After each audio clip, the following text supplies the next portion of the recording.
You are listening to Let's Go, the weekly anime podcast about weekly anime from Dynamite in the Brain and Secret of the Sailor Madness. So come along and hang with the Let's Go gang. It's Dwayne. Hey, how are ya? It's Niall. How are you? And it's me, Brian. And on this episode, we are covering the anime that aired the week of June the 8th to June the 14th, 2020. And we can't start off with Super Shira this week because it hasn't been fan-subbed yet. No habla español. So if we're lucky, we may get 2 next week. But this is a... Come on, licensing companies, pick up Super Shiro. Having said that, if they did, I bet we still wouldn't be able to watch it due to outstanding license agreements. Restriction in Europe and the area. Middle East, yes. Yeah. Oh, well, the guy get that Shin-chan money. Yeah, but you can buy Shin-chan episodes on your 3DS. Still?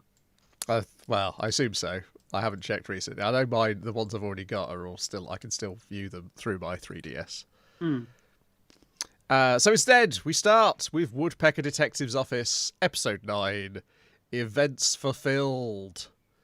And as much as I enjoyed this episode, there does seem to be a little bit too much of a formula of the person who hired them, or the person we think is a good person. They did it. And they are technically a good person, but they still did it. Even though it turns out the thing which had been done didn't get done, which was the nice twist. And then we get a tragic ending at the end. So they find in the roof space a button. This is the clue. And they're like, last episode we found a shirt, didn't we, in the house that we investigated, and it had it was missing a button. So this must be the shirt of Kagami's brother, and Kagami's brother must have been here.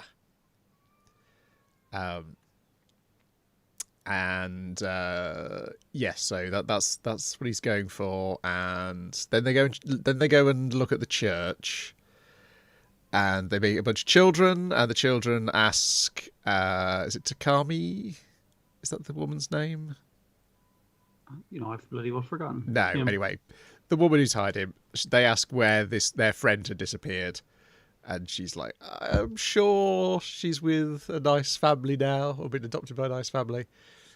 And this is referring back to what the letter had told about her husband, that he was selling children to rich families as part of his philanthropy towards the Catholic Church. Then they go inside the church, and Ishikawa was like, wow, this is beautiful. I'm not talking about you, I'm talking about the stained glass window over there. Subtly covered up. Yes, and confession, that's very romantic and poetic. Yes, he's really taken aback, and he wants to make a donation, and then his landlady shows up, and it's like, if you've got money to throw around, you can pay your rent.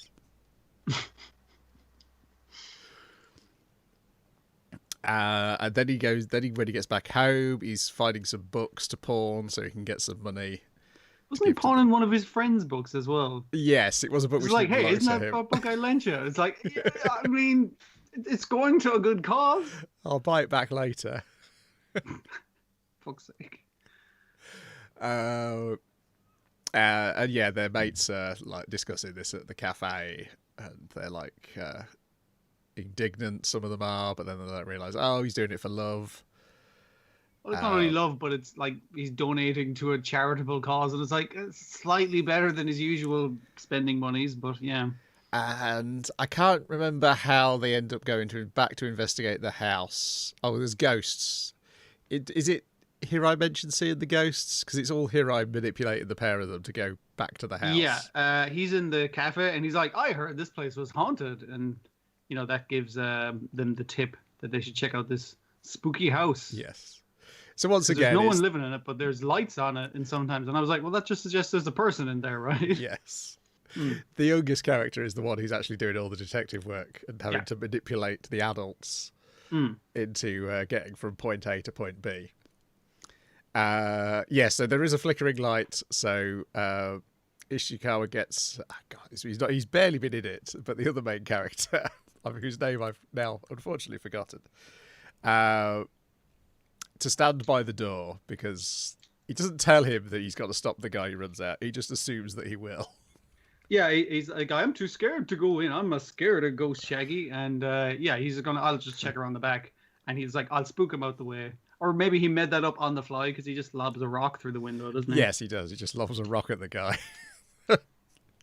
And the guy runs. Kinde actually falls over as this guy just emerges from the house. But then Ishikawa comes back around the house. I thought you were going to stop him because I'm not going to stop anybody. But then the guy has been stopped by the child, the teenager, Hirai. Who's been following them in the background, which was nicely done, yeah. And they recognise him as the beggar from under the bridge, and they pay him a great deal of money to get some information. And they learn that he moved in straight away as soon as the Batman had died.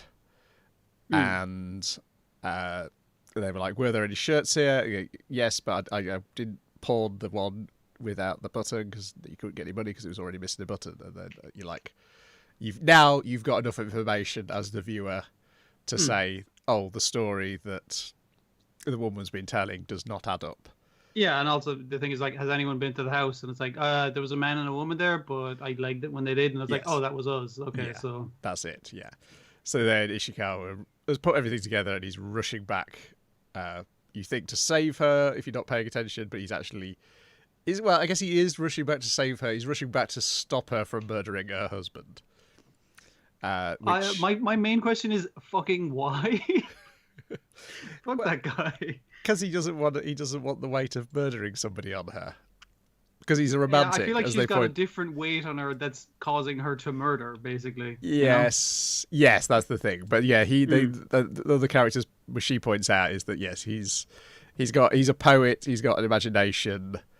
And yeah, so he gets there, and the policeman's already there because he's been told there's been a murder, and so initially suspect of Ishikawa is like, oh, he's the murderer, because the wife has called the police and told them there was a suspicious man staring through the window on the second floor,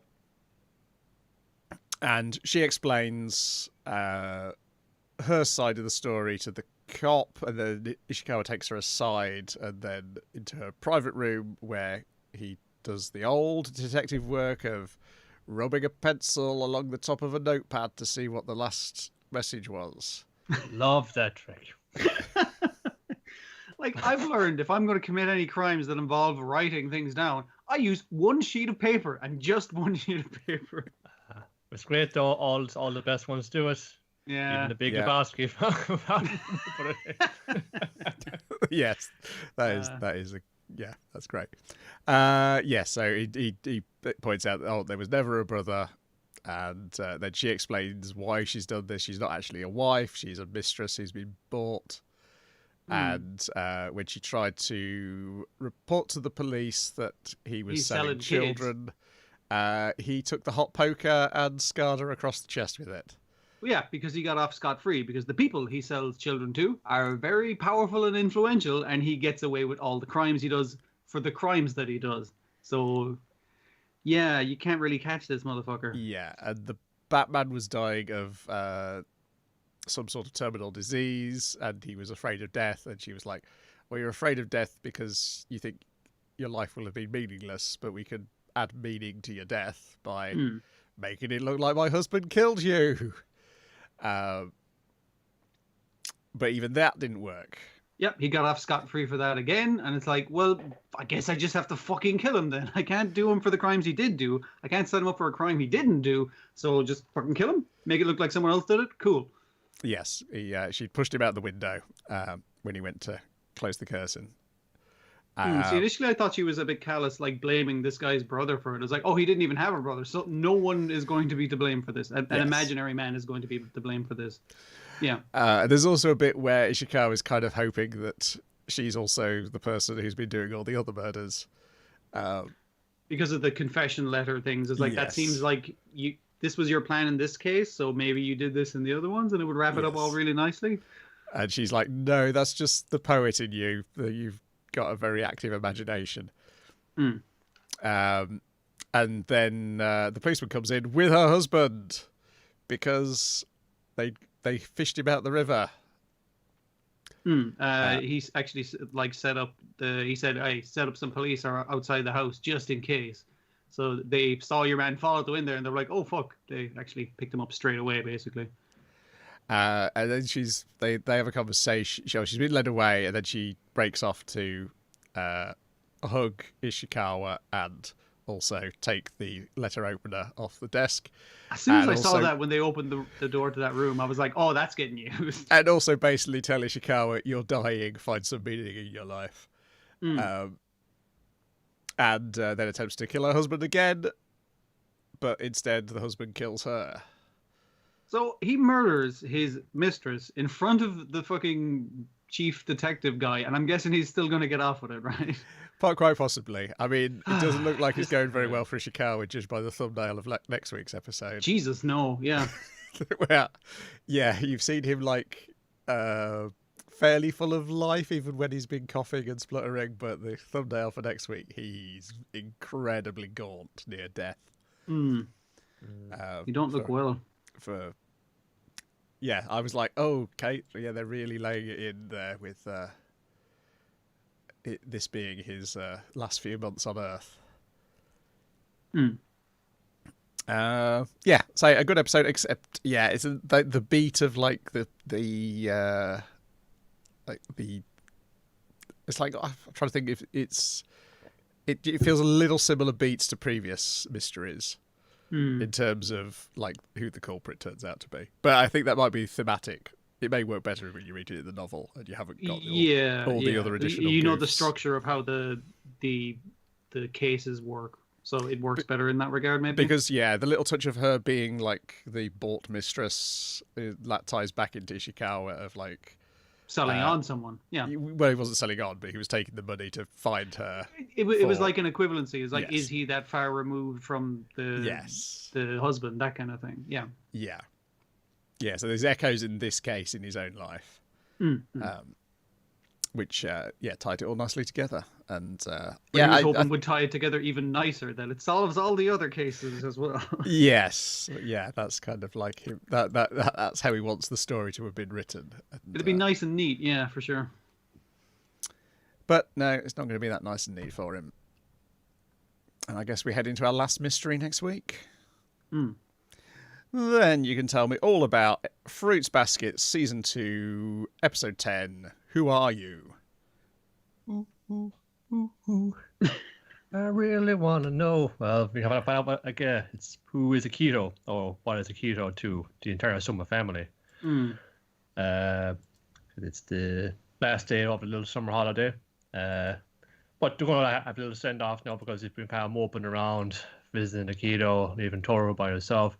Going to have one day where we're going to do something fun. So I got a bunch of fireworks. I'm going to let them on off the beach day after tomorrow. Sounds class. All right. Let them off like tomorrow night, because it's like, well, we're going the day after that, so we won't have another night to do fireworks. Yeah. But, we're not being called in. Let's just kind of hang around here and watch the new episode of Mogi Tales on telly. The kids are all about it. It seems kind of weird anime. It's all fun. Everyone wants to be around. And especially because when Toru overhears a conversation between Kyo and Momiji, where it's just, you guys are all coming in there, even though you fucking hate Akito. But you went in there because you didn't want Akito to do anything bad to Toru. You're trying to protect her. You keep Akito satisfied she won't come after Toru, that kind of way. Yeah. Yeah, but they feel like, we're fucking lying to her, though. I feel like, it's weird to be having to process and deal with all this things in the background away without her knowing, or I think they doesn't know, and they're put up this happy front of hanging out with her. I feel like they're disingenuous. Just overhears that, and just kind of comes in. They don't make any more about it, but just kind of feeling like, these lads are going to a lot of grief over me. And well, they're literally putting themselves in a shitty position that makes them uncomfortable and unhappy to keep her happier, because that makes them happier than they would be if she was involved. Yeah. that doesn't really pay off though, because Akito, before the parting out of their midst and away from the holiday, said, I might just, before I leave, call in this Toru Honda person. I haven't actually met her yet. I haven't actually seen her. It'd be awfully rude if I didn't do that. So she was about to give a right bollocking to our dog guy, because it's like, you're up to shit. You don't look at me the way you used to. There's something else. Is it her? And then it's like, gets a call. It's like, hey, you're calling back to the Soma estate. It's like, all right, I got one more thing to do then, just before I go. So I'm just going to roll up here on a rainy night, just creepily stroll into the garden, like I'm trying to break into the place. But that's just the kind of person Akito is. Then it's just things taking this fun, just saunter in here, just break into this house in the dead of night, and no one will say anything to me. Umiji tries to stop him, gets 5 across the eyes for his trouble.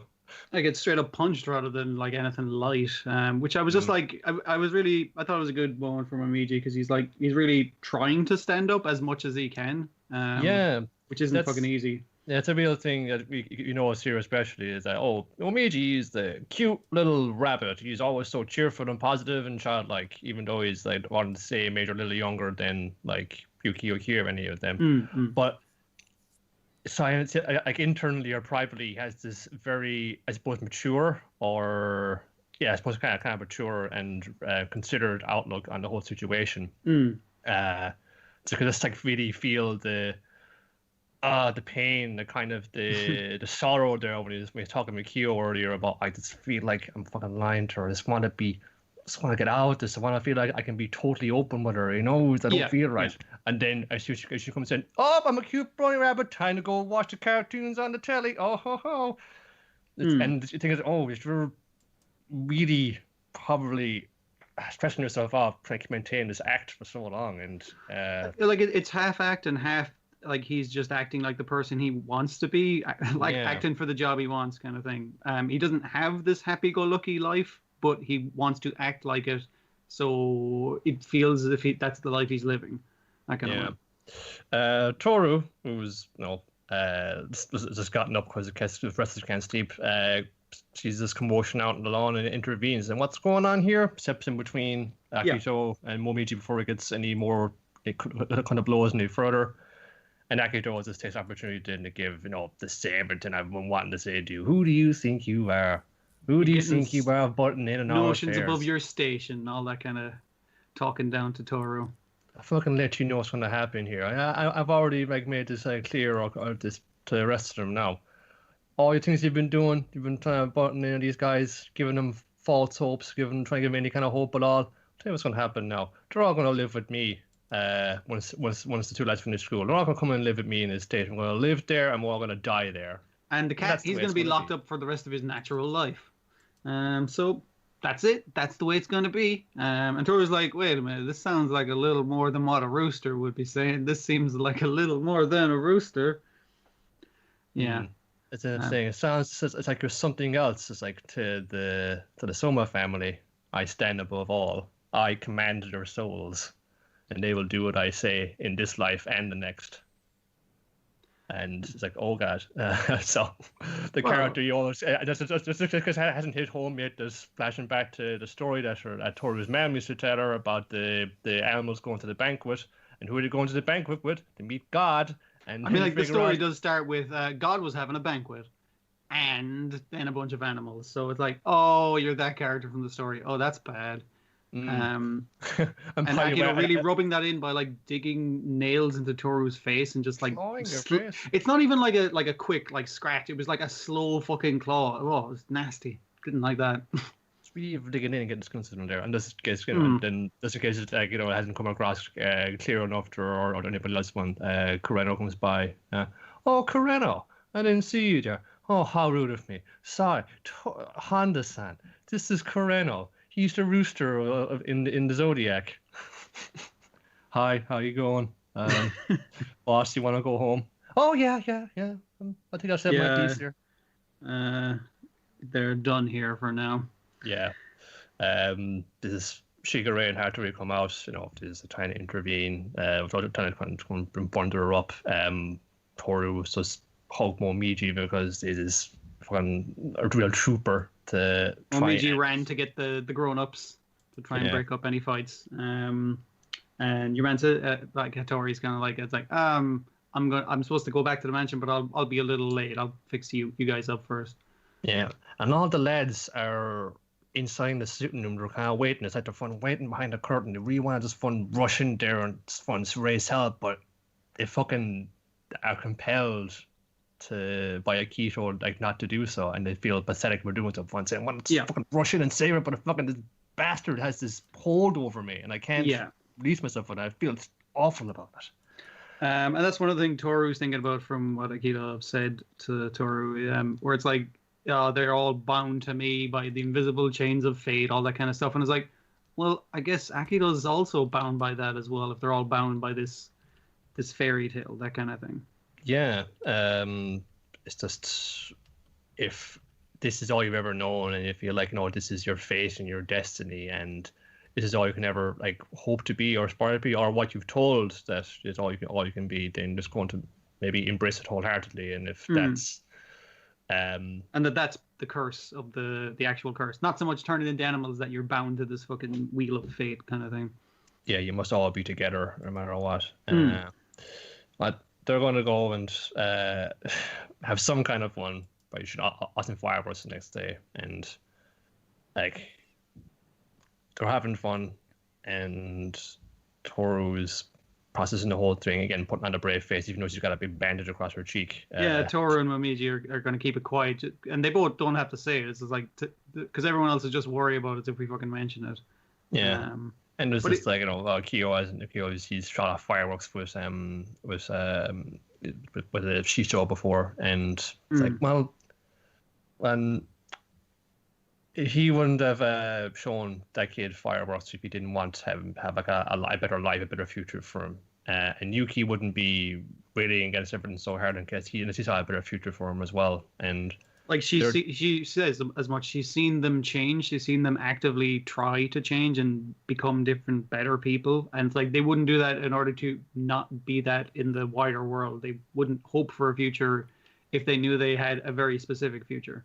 Yeah, and I'm fully aware of all they've been going through, all the things that maybe that they want to do but haven't been able to, and the despair they might be feeling about that. And even with all this weight heaped upon them, they're still like going through this whole fucking charade, all this whole facade just to try and protect me as well. But I want to do something for them. So before the lads finish school, I'm going to find out how to break this fucking curse and free them all so they can be aware of all this and live a life as they want to be, and to be happy with them.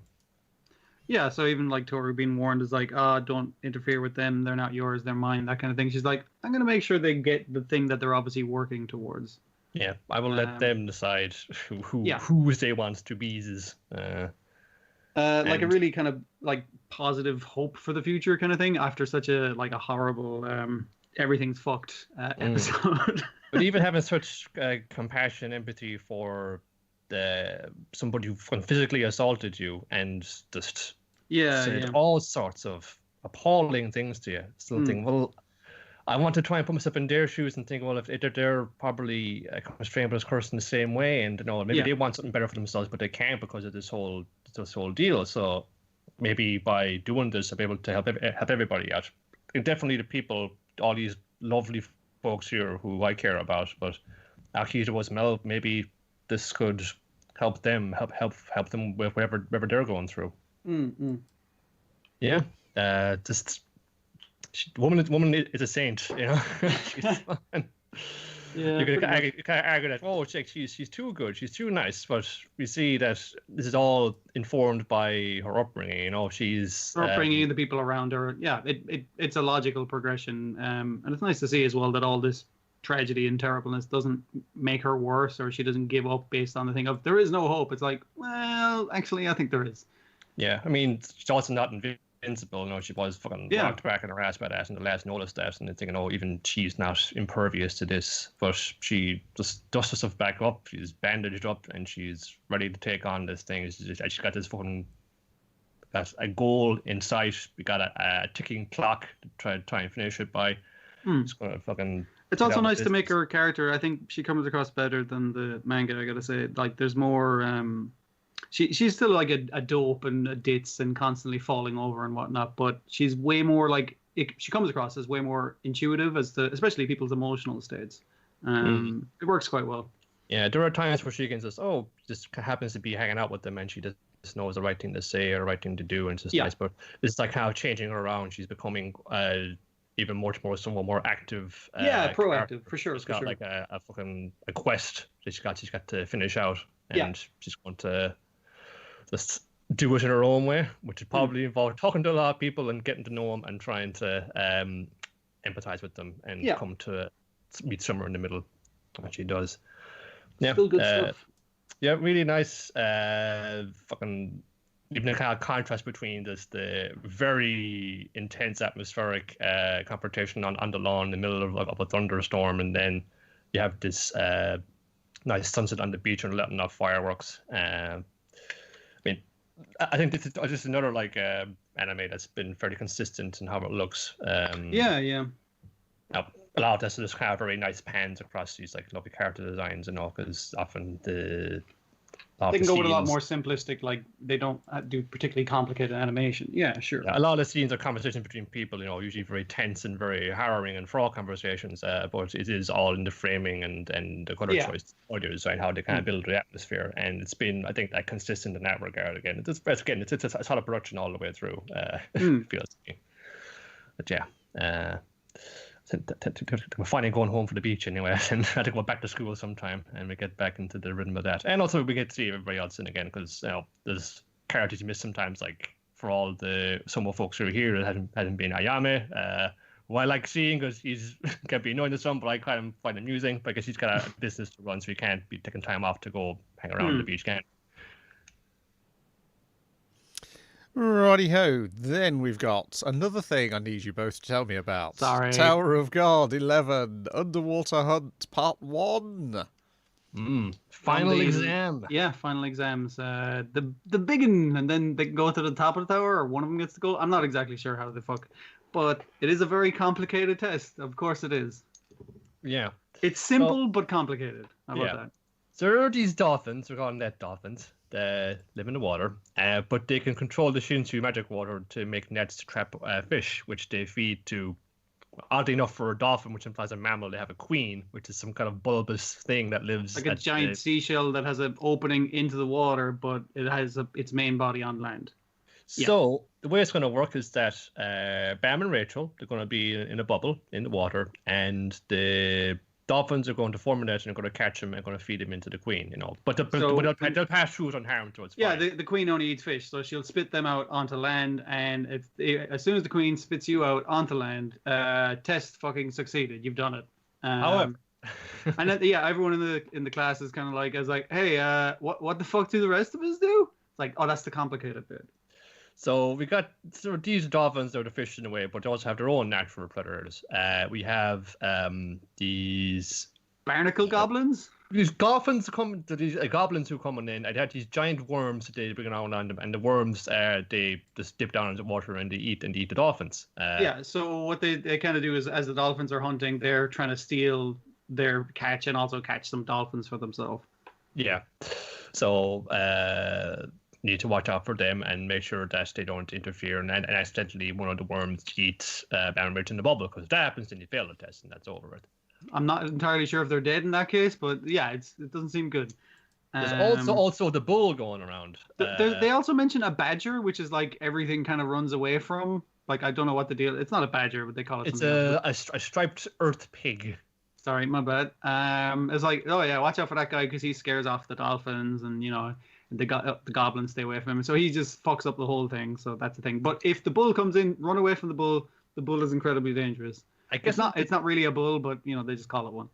Is it like the bull of the Neptunes? They don't really kind of clarify that so much, but I presume if we have like the queen there, is this the bull? Is this like the head male of the shoal or flock or pod, whatever these are?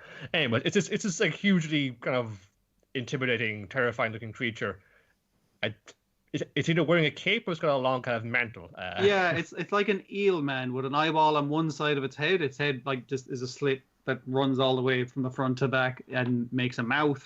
It has a big slimy looking cape and like a dingly dangly anglerfish thing that it can use to grab people. And it just wants to kill and eat things. Fuck people up. So it's bad. All of your jobs is to keep these things away from Bammermid and the bubble and nature take its course. Yeah. Yes. Essentially, our job is to make sure the dolphins can hunt freely. So okay, good going. We'll get on to the plan then. Naturally, Kuhn is going to be coordinating this, but it's more open to different teams. We have Hats, Paracule, and Rack going to be keeping an eye on the goblins and the big worms. They have to attack at a particular time, and they're constantly like, "Do we attack the goblins now?" It's like, "No, wait." And it's like, "Oh, God damn it, we should probably attack the goblins now." And he's like, "No. There's a perfect time for this." You got Shibisu is going to be kind of scouting around, looking for the bull and keeping an eye on its whereabouts. But do not engage. But tell them that to Endorsey and Anak, who are along with them, just want to fight things. So they're just going to go fight this bull.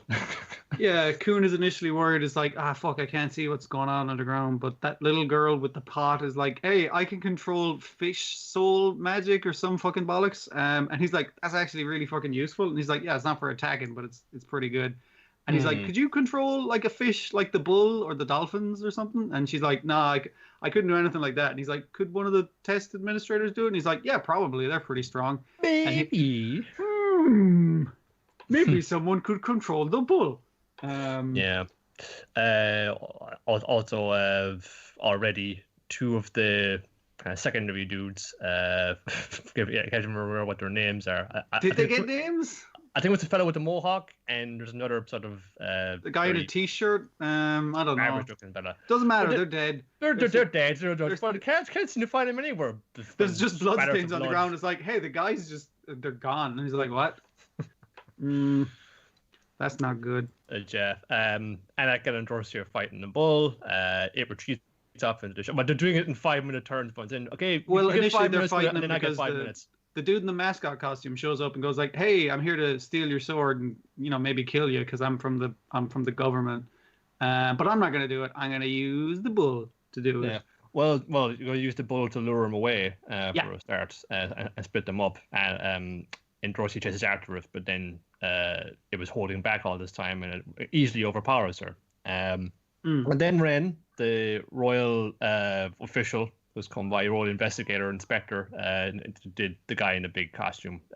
It's a costume or is it his body? It's weird. Not entirely clear, yeah. But arrives then to taunt Anak. Looking for something? When this whips out of his long tongue, her mother's necklace. It's like, what the fuck are you doing with that? Oh, no, I'm just here to tidy up these little messes, little things that shouldn't be here, like you. And easily overpowers her as well. We know how to press her buttons, but overpowers her pretty easy as well, and being real shit about it as well. It appears to be filled with monsters, as far as I can fucking tell. Filled with monsters. It's got is there a person inside with the big eyeballs in there? Because when he pulls out the necklace, he's just swirling around on apparently a tongue from the mascot. So I don't exactly know what's going on in there. Real level with her too. So we have a nice like tongue animation on that. Gross tongue. Yeah, which she is also quite prehensile. So I was stabbed straight to a person like Anak, which gets impaled on it. So Anak is bleeding out. She tries to grab her green. Is it Green April or Green March? I've forgotten the name. That's a Green April, and she has it back. Yeah, but your man scoops it up in his mouth, and he's like, "All right, that's part of my job done." Is that when the bull comes in with the other one who's completely the bull is much tougher all of a sudden. She's like, wait a minute, you weren't this tough when I was fighting you earlier, what the fuck? Yeah, but dumps him down and saying, well, you should fulfill your duty as a princess of Jihad and take care of this fake princess, so you kill her, you kill Anak for me. Which, I think he says that she's like the daughter of the guy who climbed the tower, but I'm not sure if that's just what you'd call the Princess of Jihad anyway. That's what they call him on anyway. Yeah. I don't think it's like she's got a particular relation. But anyway. Yeah. Well, that's it now. Even though they're at each other's throats like a few episodes back, I feel like there's this grudging respect between them right now, so it won't be I mean, like it became like the rivalry of let's see who can kill the bull first. If I win, I get your swords. And if what do I get if I win? It's like I'll be your servant for life. It's just like much and all as that's fairly high stakes gambling. They're not trying to kill each other; they're trying to outdo one another. So there is kind of like a slightly better than trying to murder each other relationship. How about that? Like we know as well, in Dorsey has been fairly put to the ringer by this prisoner to have process herself. Yeah. So I think they have like a common ground of a sort. For sure. Yeah. They've both been fucked by it. Both completely fucked over by it. Yeah. The other planet's fucked as well, because fucking Paracule, the idiot, the stupid fucking green, thin, lanky idiot, throws a spear when he shouldn't have when one of the goblin dudes gets too close, and that just sets them all off. And now we got all these goblin dudes and the worms bearing down on top of us. And Coon's like, "You motherfucking idiot! I had a whole plan in mind. You wrecked it." Dear. All this is going on. It's just all the planets going to shit. You have Bam and Richard just kind of floating gently in a bubble, and it's so lovely. And the fish is glowing and swirling around us. It's so nice. And they're talking about it's like, oh wow, we have a relationship, and it's like this is nice, and everything's going great from their point of view because everything's gone wrong on the outside of that. Yeah. Yeah. Just like Bam being just a top number one guy, everyone saying, "Oh, aren't you scared?" Everyone saying, "No, I'm not scared because if I was anxious, I'd make you anxious too, Rachel. So I wanted to keep it calm. And that's nice in here. It's good. Despite what I think you said before, about if I need, if we to climb a tower now all this happened, or is if you don't pass a test, what'll happen? From saying, well, if I'm somewhere with you, then that's what matters to me because you've always been this person I hold in quite regard, and you're the shining light who brought me out of a dark place, and that's something I'm not going to forget and drop easily, no matter what happens to me. But as well, I'm thinking, and it flashed through my mind when I made the meeting with the eldritch horror that was inside the tower before the test was begun here, is kind of I think I kind of probed in his mind as what is your reasoning for wanting to proceed up the tower. And I thought of you at first object, Rachel, but I also thought of all the people I was hanging out with, and actually just eating lunch together and have gone close to them. And it's nice that the rest of the gang feel the same way, where Bam was just this super nice fella that everyone is getting on with, and he's bringing out the best in them, as Shippy Sue says about. It's something along the lines of, he says like, Bam, the thing, why are you helping him out, Kunas? And he says like, well, he has that kind of spark in him that we've all fucking lost. Yeah, so I kind of want to help him out with it. The ways of the world hasn't crushed his spirit just yet. And they want to keep that aloft, basically. See how that works out for him, I guess. Let's see how part 2 goes. Yep. I doubt it's going to pass this test, and will it get knocked back down to square one again, or will it pass the test? But it'll be a kind of you gotta be shown the matrix. You gotta be shown what the tower actually is and how the structure is set up. Because there were forces that have arrived quite deliberately to try, and they wanted to go along a set path. Yeah. No one's actually meant to get to the top or get to the end. But if someone gets close, we gotta step in here and pull it to rights. Which is why irregulars coming in, which means irregulars can take this administrator's test and possibly, which is incredibly dangerous. Yes. But it just feels like it's a rigged system. So that even if we have an irregular who comes in, we say we can take this test, but it's just going to end in failure no matter what we do, because we've engineered it as such so that we can maintain the status quo for ourselves. Then we've got Wacky TV Nanana, Episode 9, Streaming Shipboard Side Hustle Habits, in which we learn the Redbeard pirates supplement their income by being nanatubers. Oh, I think I just noticed this episode. Don't know how it fucking took me this long. Is the thing on your man's hat a Whitebeard fucking logo, but with an eye patch? General pirate flag. I know, but it's a pirate flag with a mustache specifically. I know he has a mustache, so they can get away with it, and also it has a banana-shaped head. Well, I'm not gonna say it couldn't have been inspired certainly, but just lots of the pirate. It could just be a fan of Whitebeard. I don't know. So they're gonna rather than just letting these 3 people from Wacky TV Nanana hang around tied up. They'll get them to produce content for Redbeard's channel, and the more subscribers they add, the lower their ransom will be, so the more likely that they'll be paid. And so basically they do a load. They're like, we'll show you what professional television production can do, which is basically do a load of make the assistant director do various terrible things. Various challenges. Challenge videos. Yeah. Yes. You're doing a Squid Ink challenge. And this results in Redbeard only having 3 subscribers by the end of the episode. It's probably just going to increase their ransom. We're waiting a while for that money to come in. Yeah. So the other gang is not only are they doing it to the assistant director, they're also doing it to one of the pigeons each time as well. Maybe it's the animal cruelty the subscribers didn't like. Yeah, I think my favourite gag was after they were doing the real-life pop-up pirate. That was pretty great. As they're talking about the the subscribers dropping to 3, is the assistant director is pulling out the pop-up pirate swords out of his body. The little sword clips, yeah. It's only a soft banana, man. Exactly, yes. And also one of the challenges is the seagull challenge, which is basically either seagulls pecking him. They weren't particularly great. I was full sure these pirates were going to be into like internet piracy as well, but streaming apparently is a great source of revenue. Yeah, but they're pirates and they're going to resort to plundering the high seas of income. They're not going to leave any possible source of money untapped, are they? Yeah. You know, they're kind of around. They got some good signal on the boat. I guess they got their own Wi-Fi tower there or whatever. It's a pretty big boat, so yeah, okay. I mean, they're all broadcasting at once. That's a good setup they got there, isn't it?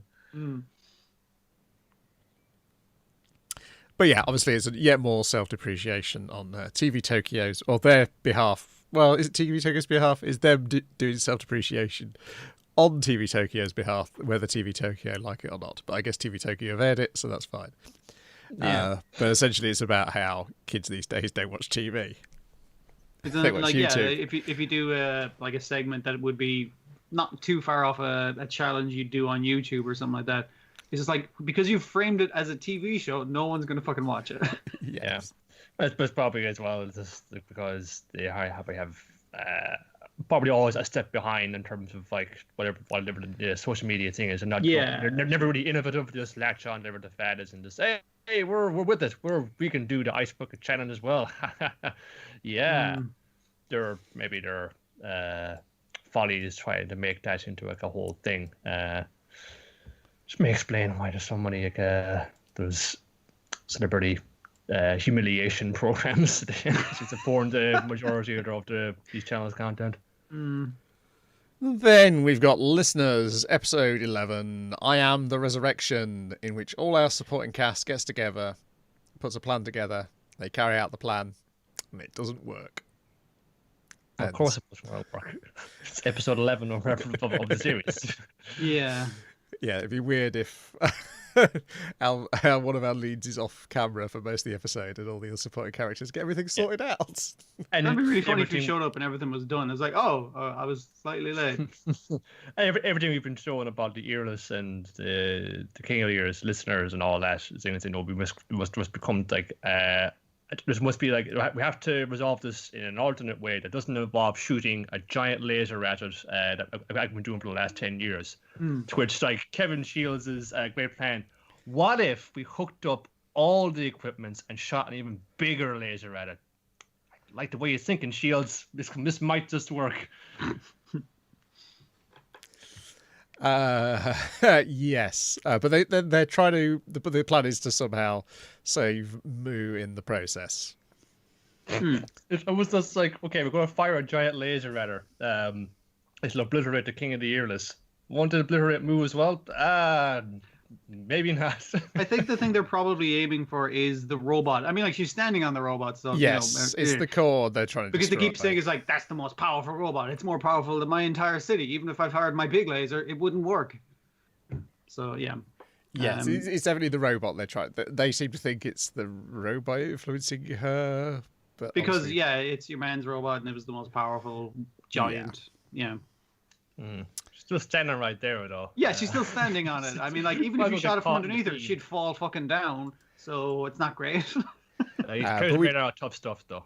But we do know that there's still Moo in her because Moo warns Echo's sister before the earless arrive. Yeah, and the fun poor mayor of Scott and Dom was getting the townspeople just like browbeating them to putting the monument to admonishment back up when they dig up the gate from the first concert 10 years ago. Out which erupts a lot of earless, and they knock over the monument again. That's the first thing they do when they get out. It's like they know somehow. It's like they are aware of what this represents. What would break your heart?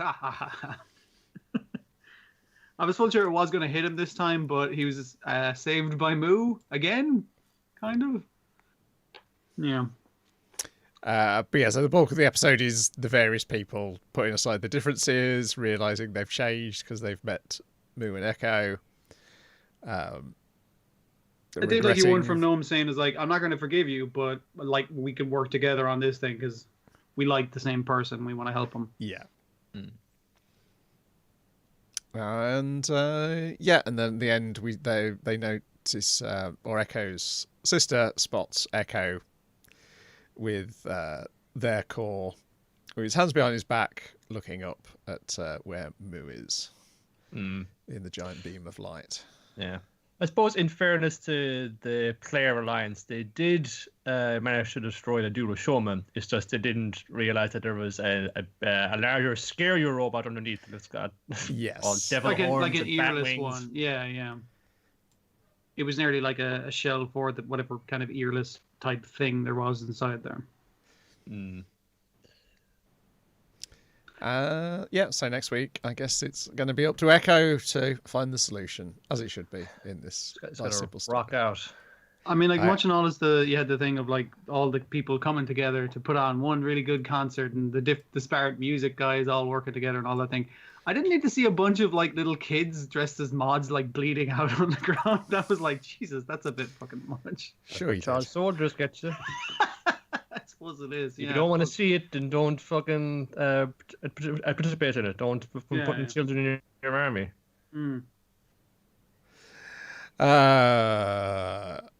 It's did you read any? But either of you read the interview with Daisato on Anime News Network? It really did not illuminate anything. It was really. I mean, the questions weren't good, but the answers weren't very good either. It's just very surface. Very much have fun. Watch and see. Please enjoy it. Yes, I know they've been doing like post episode Zoom chats on YouTube, but that's all in Japanese. So I'm sure there'll be more information there. But I did laugh when I was just looking at Clickhole, and one of the new articles on Clickhole is truly depressing. This elderly 36-year-old man is babbling incoherently about something called My Bloody Valentine. Dear. But it was anything you could derive from that interview. It was the sense of why they kind of leaned the way they did. Well, they say it was not because this is what I was listening to when I was younger and my sister wasn't for my sensibilities going forward, but they kind of skewed older because we're going to have these countries or lands like represented by music, and what their kind of theme is. To kind of get to kind of history and culture and heritage, it kind of leans more towards these like classic quote unquote era rock musicians, which we can already kind of glean, but a little bit of a.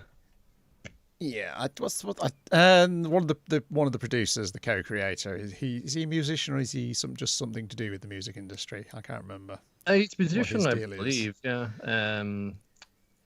I think to anybody who's like, no, I think he's primarily like a music producer or is very much involved in that end. But I'd say probably has some probably has some ability as a musician to have this much input into it. I think. Yeah, it just felt like that was like, I've had this idea, please turn this into something which would work as a TV show. Created by Jin, but he does not have an English language Wikipedia page to tell me more about him. But yeah, good stuff. Moves at a fair old clip. So content-wise, there's not that much content, but it's more all character. It's because it's so many different characters interacting. Yeah. It was but it's good to see them all in one place and bounce off each other rather than just their interactions with Moo and Echo. Even if a lot of what they say is how much they've changed as people because of how they with Echo. And it's also the thing of, like you say, it's not the last episode. They're all like, we're going in for one final strike, and then their big laser doesn't work. And I was like, well, yeah, I didn't think it was going to work. And then the combined efforts of Nirvana and what band was your one again? My Bloody Valentine. Yeah, the two of them flying their robots at it. And it's like, what makes you think you can beat Prince and everyone else plugged into Prince? Which is good there's not too much content, because Wave Listen to Me had more than enough. Oh my god, yeah. More than it needed as well. Episode 11, I Don't Fear Anaerobic Creatures. As we open where we left off with the remainder of their radio play. Was the radio play like only the first half of the episode? Because it felt like so fucking much. It must run to about the 15-minute minus ads of the actual radio play in terms of this bit and the bit from the previous episode. Yeah. So it starts with a really great gag of her complimenting the zombie Mitsuo's arm strength for being able to dig out the ground from so deep. I buried you that far down deep, yeah. Good stuff. You gotta go underground. You gotta meet the master. The master has all the answers you're ever gonna need. It's where she gets pulled down the literal and figurative rabbit hole. And like, then the sound effects are so fucking good, except for the fucking slide whistle, which made me laugh pretty much every time they fucking used it. They go nuts though, like, when in the play they get pulled down the hole, just like they're tearing and breaking wood. You got Mizuho, she's like got boxing gloves on, she's like pounding away in a bit of sheet metal. Yeah. All the classics stuff. And also, then when you get underground, the Foley dude, the thin lad, he's just going like making didgeridoo noises next to them. Just with his mouth. He's like, "Oh, I've never done underground noises before." Yeah, because that's the nice bit is we get little bits of inner monologue as well of both them and Minare. As they meet the master, and basically they're asked to give up their karma, and basically it's like things they want to change about themselves in their next lives. It's a regret they've had that they need to let go of or confront, and so they can move on to their next. They want to get a second chance in life. So Matt the Hitman wants to not be tempted into the underworld life, and Mitsuo's thing is about him not realizing how badly he behaves. Yeah, it's like, even if I apologize for the things I've done wrong, I don't understand what I've done wrong, so I'm guessing that's my major flaw. I'll just do it again over and over and over. Exactly. And the first one gets reincarnated as a Norwegian, and the second one gets reincarnated as Swedish. And she's like, why are you doing this? It's because they've got welfare in Sweden. It's like, oh, they're doing pretty good. I mean, like, socially, yeah. It's a good get if you can get reincarnated. if you want to like have a best shot at rebuilding your life, at rebuilding your soul in the purest way imaginable, then we should give you a good start to make sure you get a good education. If you can't get work, then you're taken care of. It'll be okay. You can focus on yourself and being a good person. And then Minari's bit for her regrets is just ad lib from here on out. That was really fucking funny. And she's just kind of looking at it, and she doesn't get a chance to go like, okay, this fucking guy always throwing me right into it. And then she basically just let rips about all the things she regrets from the previous episode. Like, literally talking about people who are literally listening to the radio at that point. Yes. And but she refuses to be reincarnated as a European. She wants to be a wandering Japanese woman. And she wants to make like restitution for all the things, Yes. all the problems that she's caused, rather than be reincarnated and just like, I'm not going to give up on my sins. I'm going to try and make them better. They don't want to be let off the hook. Yeah, For this, the right thing to do, like to truly grow as a person going forward, is to accept these things and make amends for them, not to just try and wipe your slate clean.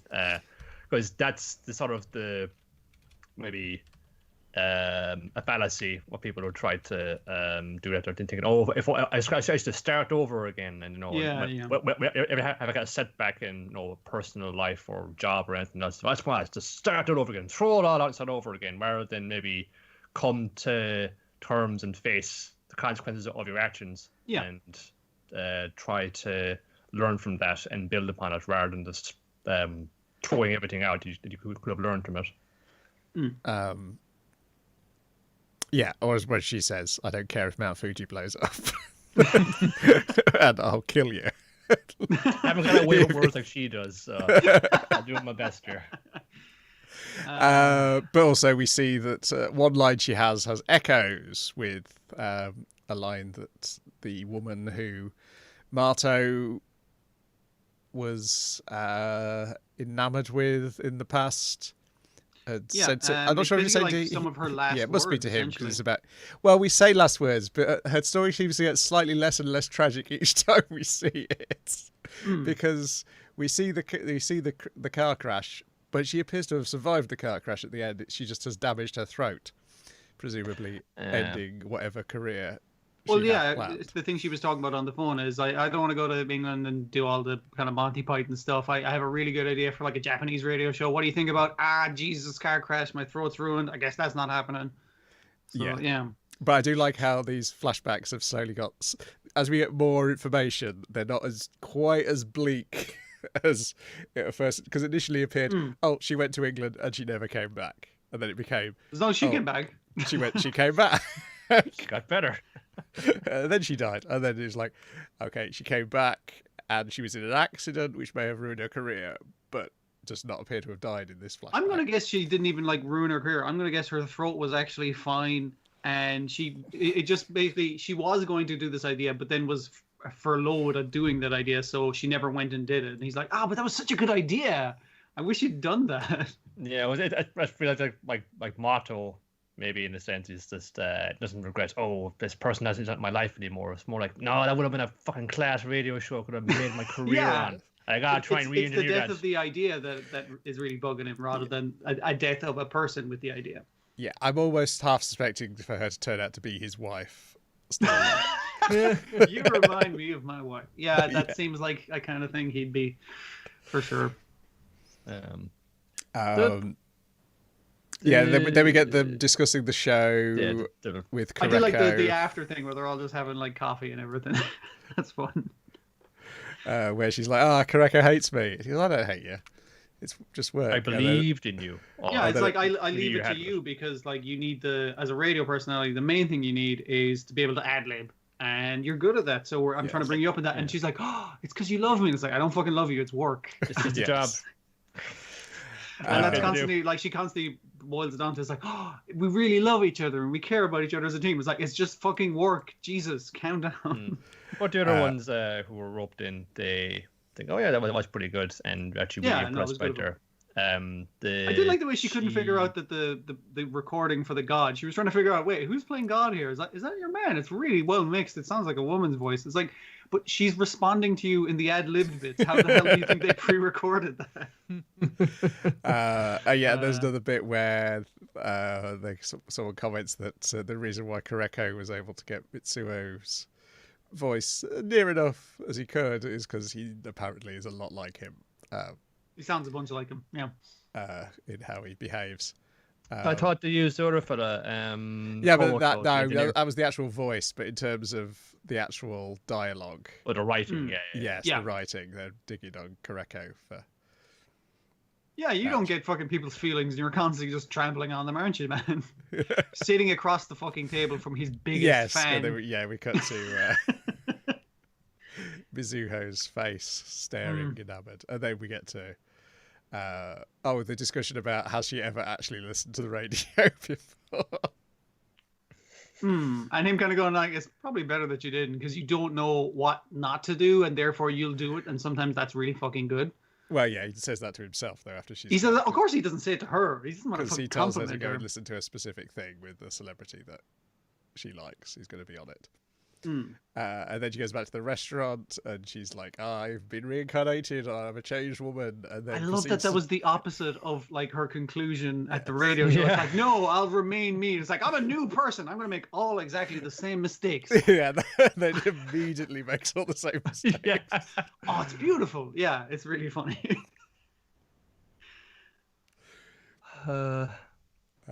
Yes, as not as Nakahara's harsh. like, I thought your one in the restaurant was going to just fucking deck her or something. It was just like, you motherfucker. You said you wouldn't do it. I hung up on the radio show last night because it was like, it's all going to work out then. And immediately the exact same problems. yeah, and then I assume that would have been like the end of the chapter because this is the Yeah. problem where sometimes the rhythm seems a little off in terms of fitting it into the TV show. Because then it immediately leaps to her finding the knife, which apparently Mizuho sharpens when she's stressed out. And throws a hair on it. It's A like, single hair. She's bad. And then kind of confronts her about her feelings for Kareko, and then she reveals her dream was going to be, well, she's saying she hopes that Kareko wins, but she'd already apparently, when she was drunk, told Minare that her dream was she's going to become the chief director within 2 years and form a super team of her, Minare, and Kareko for a 3-hour show where anything goes. It's fucking gonna be unprecedented. It's gonna be fucking sweet, man. I'll fucking direct. You be the star and he be the writer. It'd be fucking brilliant. And it's just like she's like, oh, that's actually, I guess her dream can come true now. It's such a shame. Oh, I just want to get in there and give her a big hug, maybe sneak in a little kiss when I'm at it. Yeah, I do like oh, that. Oh well, mix. she's awake. Yes. She's going for it. I'm not sure if I'm for this. ready. I'm gonna close my eyes, but I'm still gonna pucker. I do like that being this slight recurring gag of her very slight sexual fantasy about her roommate. See, I think it's like I don't think she's gay. I think she just knows her roommate is fucking adorable. Yeah. It's just like, hey, no one's that fucking straight. Come If on. it happened, I wouldn't be opposed to it. She's Yeah, very exactly, nice. And exactly. she takes very good care of me. I would marry her if she asked me. But then she was actually reminding her that we're supposed to listen to the radio. Yeah. See, always looking out for So sweet. her. They throw the radio on. It's like two lads. It's a real, even though it's late at night, it's a real kind of morning zoo or just like one. Yeah, it's two the lads keeping just people awake for rattling sure around. radio show.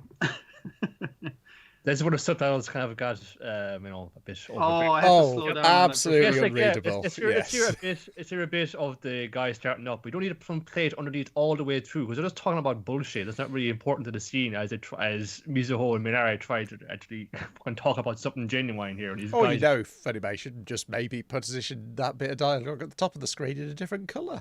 Yeah, different font, different color, like different size or something like that. I think like the joke for the scene might be they're having like a really personal, serious conversation while this fucking bullshit is happening on the radio, which is funny. But as you're reading it, like it's given the exact same prominence as the serious personal conversation, and it's like that doesn't fucking work. That's just annoying to read.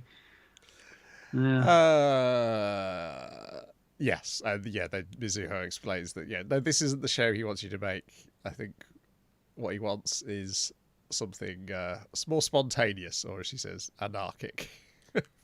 Yeah, he wanted you to listen to this as like, this is organized, like being wacky kind of thing. It's like, we have very specifically constructed this to be wacky and crazy.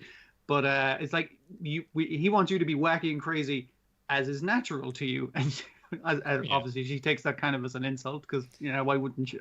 Yeah, so Well, maybe yes. maybe just something like get ideas from the listeners. You could have something like that. Could be like you're fostering new writing talent. You want to come at it that way, but it's also she's also trying to reconcile that with Orton Motto said about people listen to this and they react and they respond to it, and you need to kind of reciprocate that when they do that. You need to really grab them, and when they reach out to you to embrace them back in again and echo back onto that. So it's kind Yeah. of something like that where you're able to bounce off of between one thing to also able to bounce off the people listening as well and get your energy off of that and your inspiration for what you want to do with the show.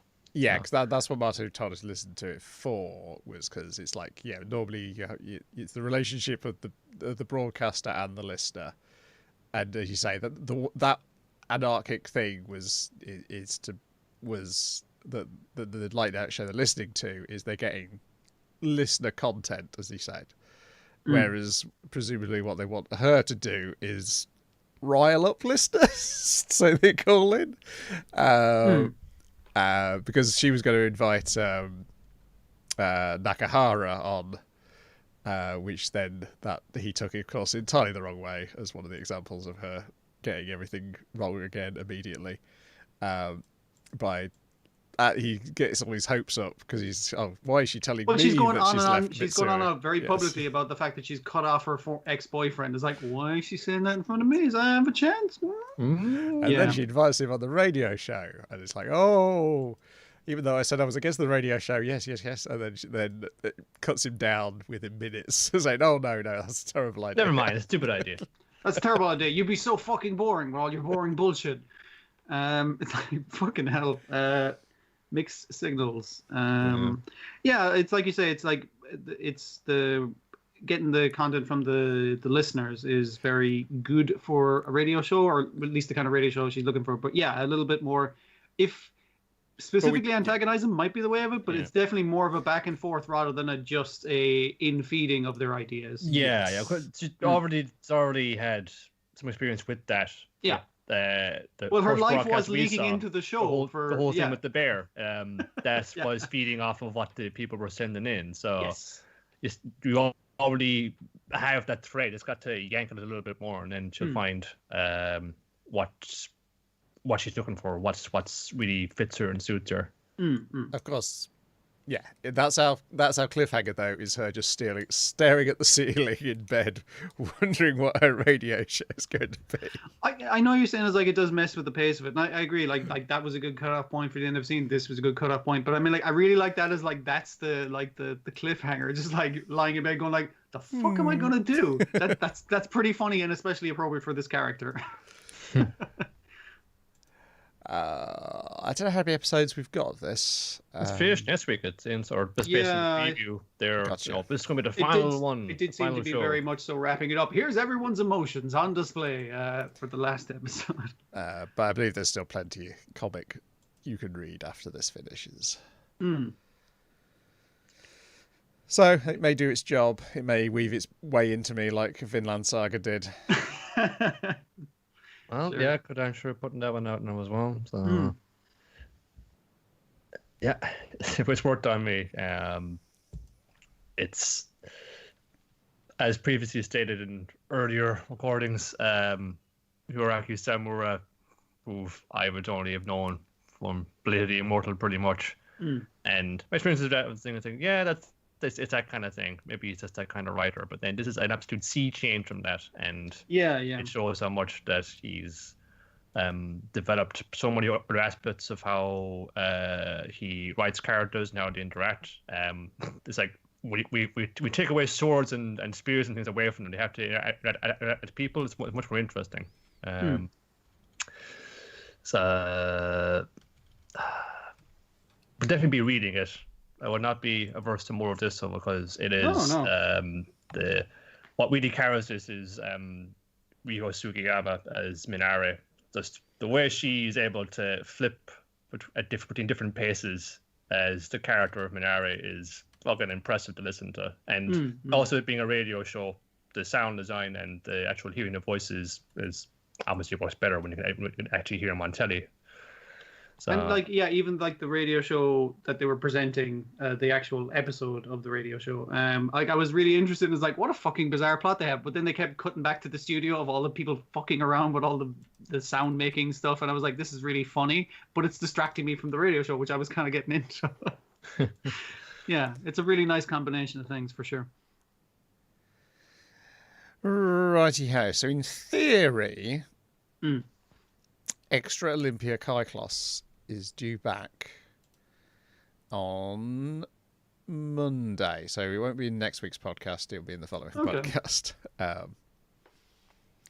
That is the theory. I was just checking their Twitter to see if I can spot anything along those lines.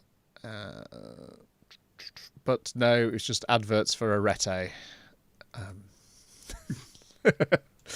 It seems to be like within... they're just like posting screen caps and facts at the moment.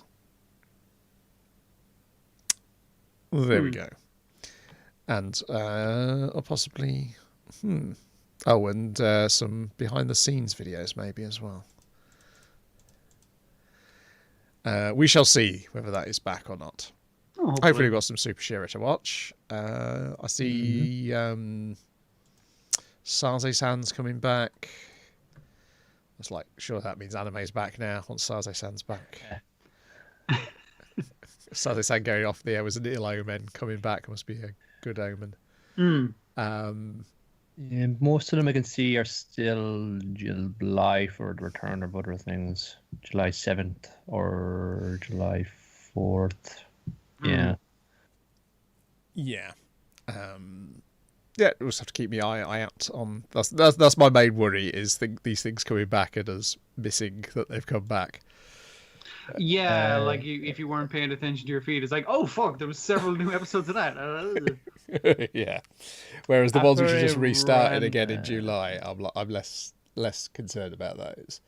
Yeah. If it's starting, then it's probably like, yeah, they probably have a few of them, or at least have a situation where they can do them on the regular. Yeah. Yeah. It's to check as well that things like I think Appare Raman is going to restart on July 3rd, but I believe, So that that'll be like the first couple of it episodes. will air the first again. couple of episodes that have already had already, and then it'll jump on from. I think that's a fine way to do it, because you don't want to like put people off by like jumping into it after they've maybe not forgotten, but they've forgotten about the first few ones. That's true. Yeah, it may not have been long on the calendar, but by God, it feels like a long time. Also, it's been years. It gives whatever was supposed to be in that slot another 13 weeks. Yeah, it puts that little delay in it. Like, while I mean, like a lot of things dropped at episode 3 or so or more. So I mean, like if they're still doing like a full 12, 13 episode season or whatever, it'll give everything else a little buffer. Yeah. Righty-ho, that is your lot. So we're just going to, before we wrap up, it's time to ask Niall, what day of the week are we recording next week? We'll be recording on June 23rd, Tuesday. Okie doke. 7:30 or thereabouts. 7:30. Okie doke. I have so much power. You do. Don't let it go to your head. Buy and sell your asses. Righty-ho. Otherwise, let's quickly check in. What's coming up on Secret of the Sailor Madness? Gargantuan Clerkston animated series is up when you hear this. Got Joseph and Libby, the scholars of Kevin Smith and Kevin Smith adjacent things to come on there and illuminate us, and quite a lot of personal histories there going back to a lot of ex-boyfriends and teenager stuff in there. But there's enough. They share this freely and openly, and it's made for a great little show. Looking forward now to Indented Critic, which would also have Libby on board for. And sorry again to ambush her with something that she already was a date she was already aware of, but it's all in good fun. I don't know when the next Dynamite in the Brain episode will be recorded, but it'll be Samurai Champloo, the first 6 episodes. But if you want to watch something right now, we've got the last thing on the streaming site on twitch.tv/Let's Go Brian is another The Anime That Didn't Make Us with Greg Driver from Ace Comicals, where we are talking... what were we talking? Zillion. We were talking Zillion. We were talking DT Atron, and we were talking Super Yo-Yo. And yo-yos in general. There's a lot of yo-yo talk.